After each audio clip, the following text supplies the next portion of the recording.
Quanto mais alto você está de poder e de dinheiro, mais erros graves você pode cometer. Bom dia, seja muito bem-vindo a esse canal. Eu me chamo Marília Ribeiro e aqui é um espaço onde nós conversamos como construir um guarda-roupa de forma consciente, consumir de forma consciente, transmitir a sua essência, os seus valores através do seu vestuário. Esse assunto te interessa? Fique comigo até o final. Hoje eu vou trazer um ícone da moda para vocês e vou falar um pouquinho sobre a história, a biografia, a vida de uma pessoa que transformou a moda. Ficou curiosa? Antes, roda a vinheta.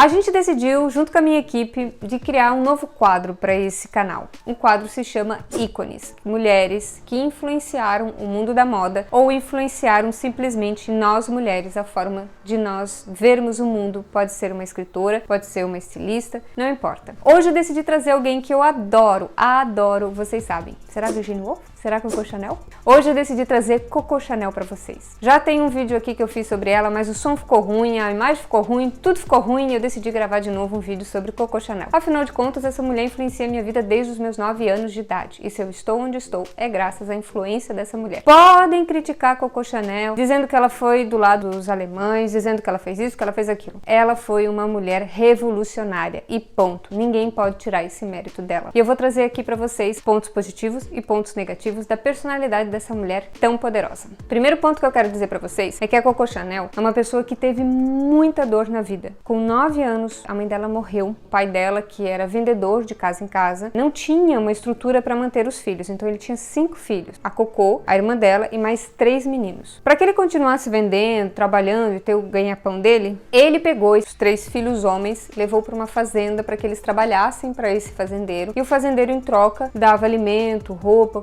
cuidava dos meninos. Isso era muito comum naquela época, gente. E a Coco Chanel e a irmã dela foram levadas para um convento, onde parte das meninas pagavam para estar ali e tinham um tratamento diferenciado e outras eram órfãs. Se vocês observarem, sempre que ela retrata alguma coisa, ela tem um pouco desse ar do convento da época que ela viveu lá. Então, se você pega, por exemplo, a bolsa que ela fez, a 255, a bolsa tem as tramas, né, que formam exatamente... Eu vou pedir para a edição colocar a foto aqui da 255, mas a gente pode ver bem os quadradinhos que representam os vitrais do orfanato onde ela viveu com a irmã. A gente vê muito esse lado gótico, né? Aqueles cintos dela, assim, com bastante predaria, que lembram muito o cinto da freira, que tem o crucifixo pendurado. A gente vê a trama da bolsa dela, que lembra isso também. Então ela traz muito isso. E eu lembro num dos documentários que eu assisti da Coco Chanel, que ela falou, eu achei muito bonito isso, a importância e o significado que a gente dá para as cores. Muitas pessoas chegam para mim e falam, eu quero fazer paleta de cores,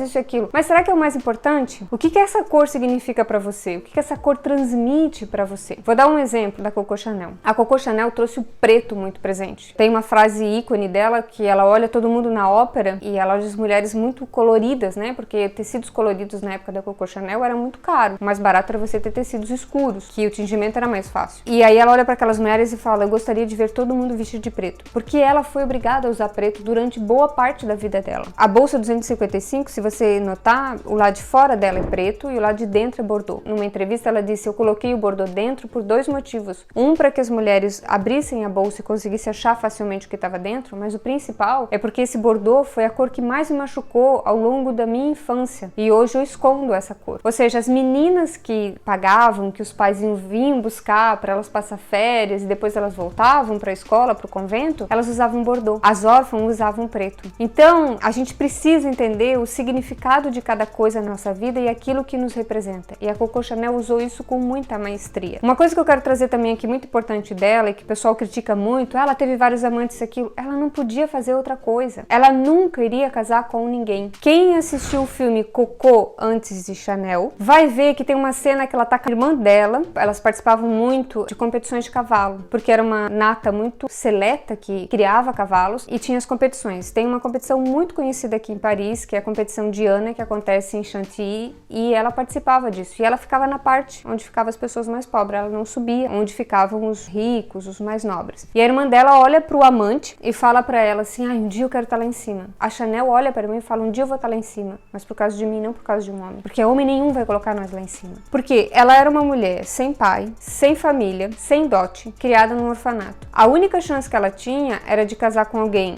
operário, numa situação muito difícil, ou virar enfermeira, ou virar professora, ou virar governanta de uma casa. Mas ela não tinha muita opção. Ela não tinha na frente dela o que a gente tem hoje como mulheres, que a gente pode escolher. Eu quero ser aviadora, eu quero ser astronauta, eu quero ser... Não tinha isso. Ela era essas opções que ela tinha. E a única opção que ela tinha era ser amante de alguém, porque nenhum homem ia casar com ela, não tinha dote. Então ela foi amante a vida inteira dos homens, porque ela aprendeu a vida inteira dela que ela só poderia ser amante de alguém. E olha só, o maior amor da vida dela, que foi o Capelli, ele amava ela profundamente. Ele veio de uma família que descobriu petróleo, ele morava na Inglaterra, a família dele era inglesa, e ele não tinha títulos. E ele falou pra Coco, nesse filme vocês vão ver também, você é a mulher da minha vida, mas eu preciso casar com alguém que tenha título, porque eu tenho muito dinheiro, mas a sociedade não me respeita porque eu não tenho título. E ele casou com uma nobre inglesa e manteve a Chanel aqui. Então a sociedade da época era uma sociedade muito dura com as mulheres. A Coco Chanel usou essa sociedade para que ela também pudesse se beneficiar. Por que os outros podiam se beneficiar dela e ela não podia se beneficiar dessa sociedade? Ela saiu do cabaré onde ela trabalhava, ela foi amante de um criador de cavalos. Lá ela conheceu o Capelli. Com o Capelli deu todo o apoio para ela. Ela abriu a primeira loja de chapéu com a ajuda do Capelli. Muito importante. Ela só abriu a loja porque o Capelli acreditou nela.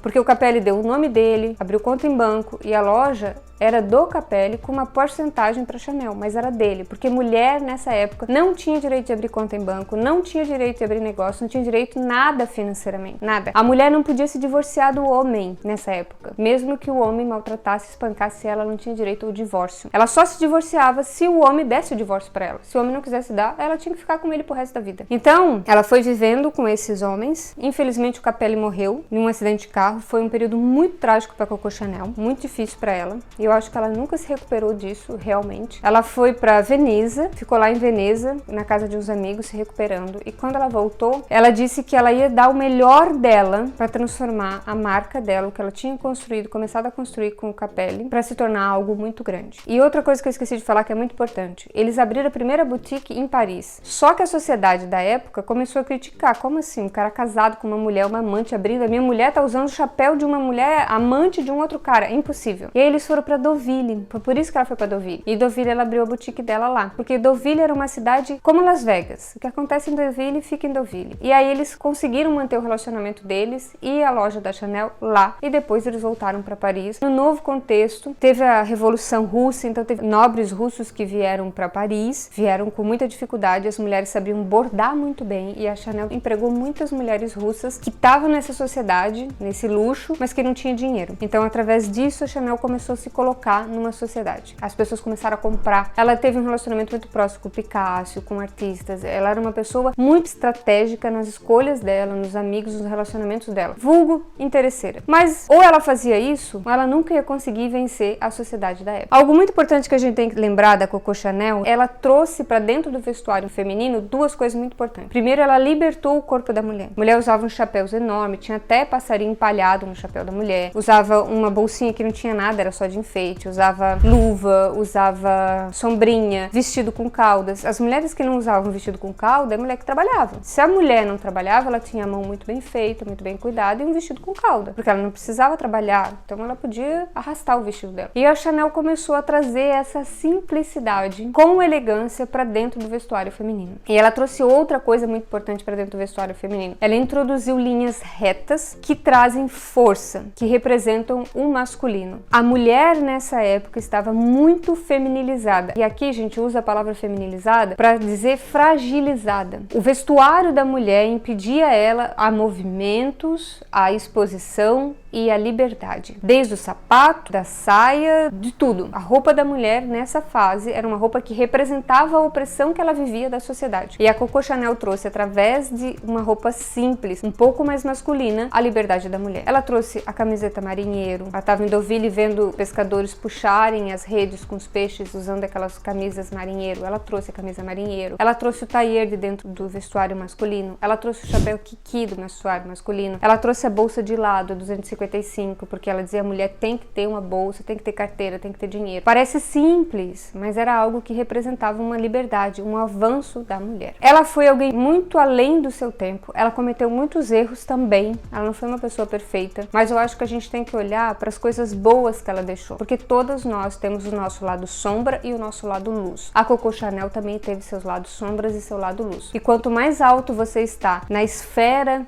de poder e de dinheiro, mais erros graves você pode cometer, porque você tem acesso a muito mais poder, que foi o caso da Chanel. Não estou defendendo nada do que ela fez de errado, eu só estou trazendo para vocês a minha opinião de olhar para essa mulher e ver o que eu posso aprender com ela e mesmo dos erros que ela cometeu. Eu vou deixar aqui na descrição um livro da biografia da Chanel em português, para que se você quiser estudar um pouco mais sobre essa mulher que transformou o vestuário feminino, que empoderou as mulheres, trazendo mais energia masculina para dentro do nosso vestuário, leia o livro, aprenda mais dessa mulher. Pare de olhar com olhos patriarcais e olhe com olhos mais do nosso sagrado feminino, de uma mulher que estava simplesmente tentando não ser apenas mais uma órfã, amante de um homem casado. Vai aparecer aqui um card para vocês em algum lugar. Vocês cliquem nesse card que vai ter mais um vídeo falando sobre Chanel, sobre moda, para que vocês possam aprender um pouco mais. E se você quer saber como é a minha vida aqui em Paris, você me siga lá no Instagram. Lá eu sou Marila Ribeiro. Um beijo grande e até o próximo vídeo.